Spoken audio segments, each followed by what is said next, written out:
नमस्कार मित्रों, मैं फार्मासिस्ट दीपक मौर्य आपको एक ऐसी औषधि के बारे में बताना चाहता हूँ, ऐसे वृक्ष के बारे में बताना चाहता हूँ जो आपकी सेहत के लिए बहुत अच्छा है। आप इसे देख सकते हैं, इसको गूलर कहा जाता है। ये गूलर का पौधा तो बहुत बड़ा होता है, लेकिन हमने उसकी कुछ टहनियों को तोड़ करके, उसके कुछ फल फ्रूट्स को तोड़ करके लाए हैं। आप इसे आसानी से देखिए। ये नदी उदुम्बर और कठुमार दो जातियां होती हैं।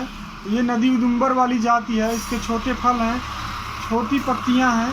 और एक जो जंगली उदुम्बर होता है, कठुमार होता है, उसके पत्ते बड़े होते हैं और उसके फल भी बड़े होते हैं। उसके पत्ते रोएदार होते हैं, वो हाथों पे लगने पे बहुत ज़्यादा खुजलाहट होती है।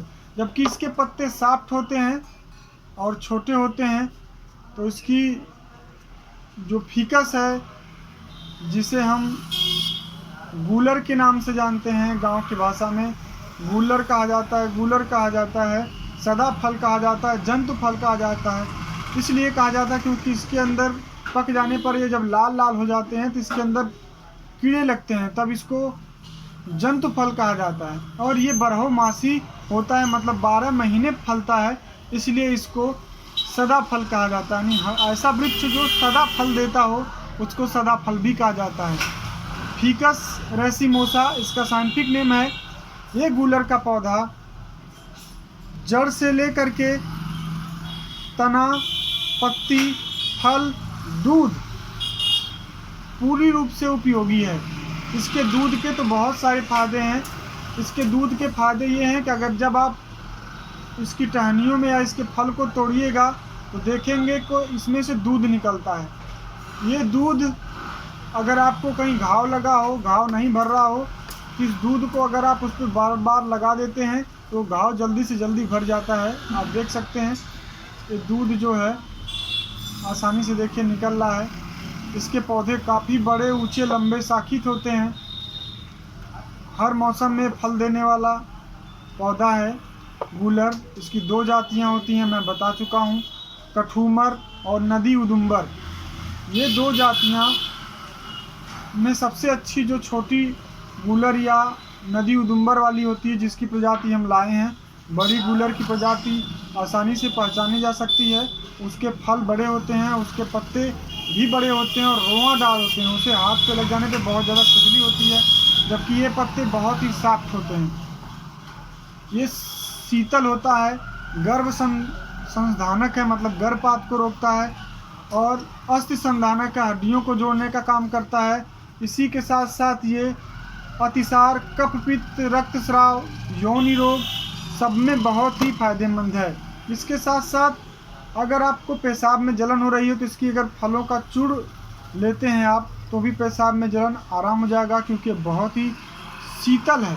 और अगर अतिसार है तो आप इसके दूध को बतासे में डाल कर लेते हैं, पेचिश पड़ रही तो भी आराम हो जाएगा। कब्ज की समस्या है, मरोड़ है या दस्त हो रही है, तब भी आप इसके फलों का चूर्ण लीजिए सुबह शाम, तब भी आपको पूरी तरीके से आराम हो जाएगा। और इन फलों का चूर्ण कोशिश करिए तब बनाइए जब ये फल अच्छी तरीके से पक कर लाल हो जाएं।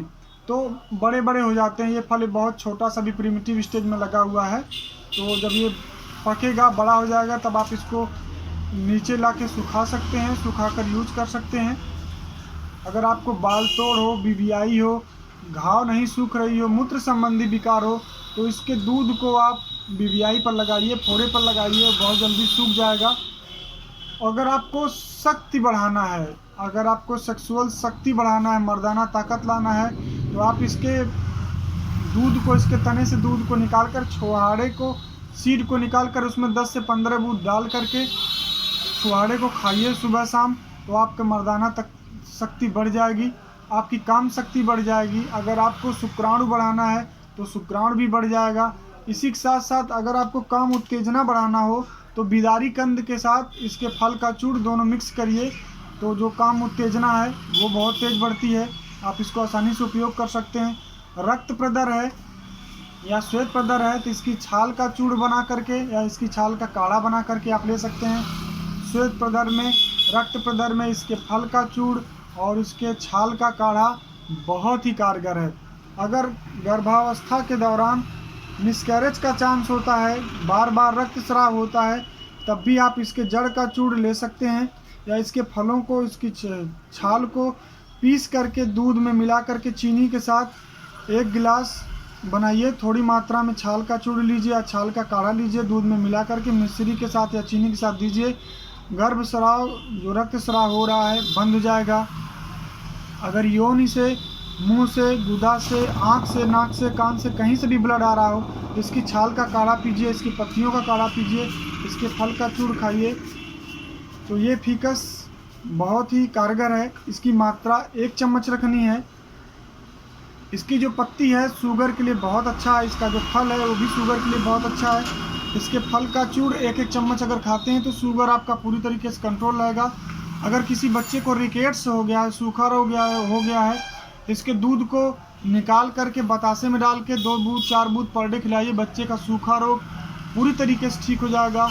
तो रक्त प्रदर्द, श्वेत प्रदर्द, घाव भरने में, काम उत्तेजना बढ़ाने में, शुक्राणु बढ़ाने में और आपकी आंखों की रोशनी बढ़ाने में। अगर आपको खांसी है तो इसकी छाल का चूर्ण, अगर पौधे की छाल का चूर्ण दमा है या छाल का चूर्ण लीजिए थोड़ी थोड़ी मात्रा में मिश्री के साथ, तो दमा में पूरी तरीके से लाभ होता है। तो ये पौधा अतिसार में, मरोड़ में, दस्त में, कब्ज में, अस्थि संधानक के रूप में, पाचन विकार को दूर करने के रूप में, गर्भ संधानक के रूप में, शीतल बहुत अच्छा होता है। अगर बवासीर है, बवासीर के केस में खूनी बवासीर है, तो आप इसके फल का चूर्ण लीजिए, ये कब्ज को दूर करेगा। और इसके पत्तों का, इसके दूध का आप बतासे में डाल के लीजिए, आपका बवासीर ख़त्म हो जाएगा। और इसके दूध को आप मस्से पर भी, लैट्रिन के रास्ते अगर रुई में लगाते हैं तो मस्से गल जाएंगे और सूख जाएंगे, आपको बवासीर की समस्या से भी राहत हो जाएगा। ये खूनी बवासीर में, बादी बवासीर में बहुत अच्छा कार्य करता है। मूत्र विकार संबंधी कोई समस्या है तो आप इसके फल का, इसकी पत्तियों का, इसके छाल का अगर काढ़ा लेते हैं, मूत्र विकार में भी ये बहुत अच्छा काम करता है। मूत्र की जलन को पूरी तरीके से ठीक कर देता है, क्योंकि ये बहुत शीतल, बहुत अच्छा है। अगर हमारी जानकारी अच्छी लगे तो लाइक करिए, सब्सक्राइब करिए। धन्यवाद, नमस्कार।